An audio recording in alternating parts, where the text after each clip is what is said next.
जैसा कि हम देख चुके हैं कि नॉन कॉपरेशन मूवमेंट 12 फरवरी 1922 को वापस ले लिया जाता है गांधी जी के द्वारा। इसका वजह होता है 5 फरवरी 1922 को चौरी चौरा का इंसिडेंट।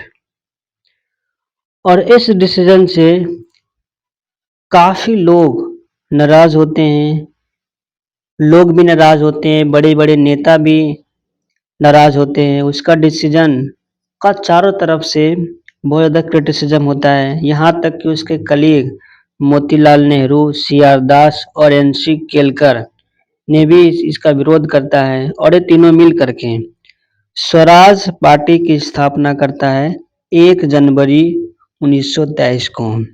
तो इसके संस्थापक सदस्य में रहे हैं मोतीलाल नेहरू, सी.आर. दास और एन.सी. केलकर।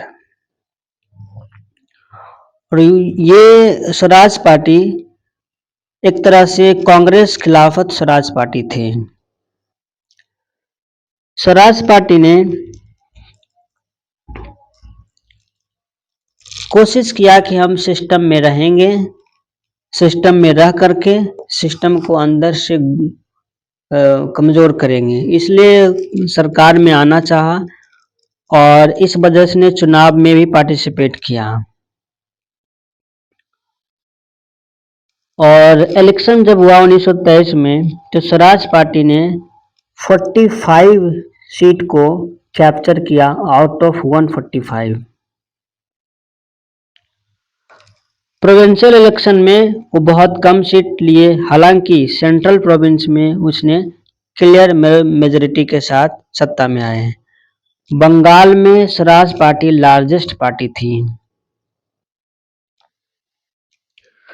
स्वराज पार्टी के लोगों की डिमांड थी कि सभी पॉलिटिकल प्रिजनर को छोड़ दिया जाए, प्रोविंशियल ऑटोनॉमी हो और जो भी रिप्रेसिव लॉ है उसको भाई ख़त्म करो, जो गवर्नमेंट ने लगा कर रखा है गलत गलत कानून।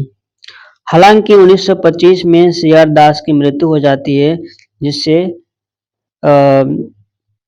स्वराज पार्टी के लोग अपनी पॉलिसी बदल देते हैं और सरकार के साथ कोऑपरेट करने लग जाते हैं। और इसका नतीजा ये होता है कि 1926 में पार्टी टूट जाती है। फिर इसी संदर्भ में हम बात करेंगे साइमन कमीशन 1927 की। जैसा कि अभी हम देख रहे थे कि स्वराज पार्टी की जो एक्टिविटी थी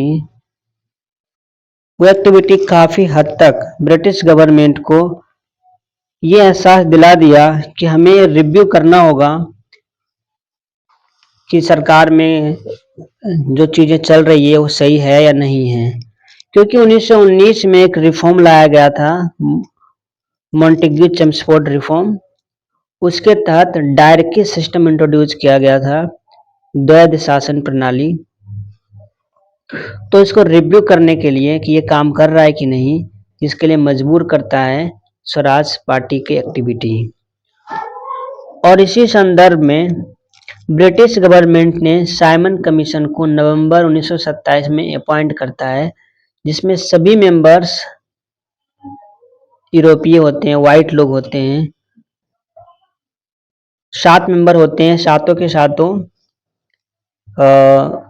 यूरोपीय होते हैं, कोई भी इंडियन नहीं होते हैं। तो Indian political leaders felt insulted and decided to boycott the commission. और जब कभी भी कमीशन कहीं जाते थे इंडिया में तो वहाँ पर साइमन गो बैक के नारे लगाते थे, उसके अगेंस्ट प्रदर्शन करते थे। और इसी संदर्भ में लाहौर में बहुत बड़ा प्रदर्शन होता है और वहाँ पर लाठीचार्ज में लाला लाजपत राय की मृत्यु हो जाती है। और इसका बदला भगत सिंह दिसंबर 1928 में सैंडर्स की हत्या करके लेता है, जो कि वाइट पुलिस ऑफिसर होते हैं।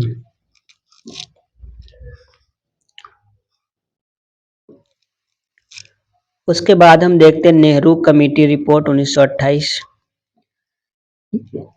नेहरू कमेटी रिपोर्ट सेटअप की गई थी under chairmanship of Motilal Nehru to determine the principles of the constitution before actually drafting it।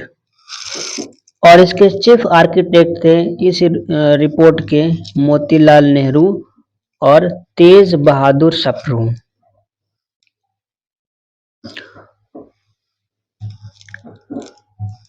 और इसी रिपोर्ट आने के बाद जिन्ना बहुत नाराज हुए और 14 सूत्री पॉइंट उसने रखा।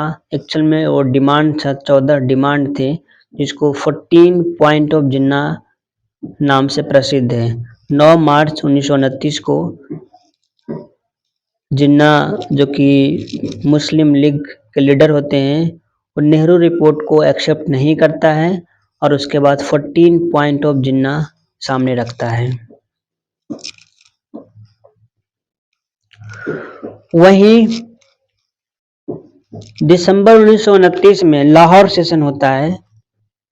एनुअल सेशन जो कि लाहौर में होता है दिसंबर 1929 में, उसके प्रेसिडेंटशिप होते हैं जवाहरलाल नेहरू। तो under the presidentship of Jawaharlal Nehru, the Indian National Congress passed a resolution declaring Purna Swaraj अर्थात कंप्लीट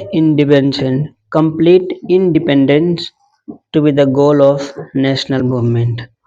और इसी संदर्भ में 31 दिसंबर 1929 को जो newly adopted tricolour flag था, तिरंगा, उसको फहराया गया और कहा गया कि 26 जनवरी को हम इंडिपेंडेंस डे मनाएंगे। इस तरह से चीजें आगे बढ़ती है।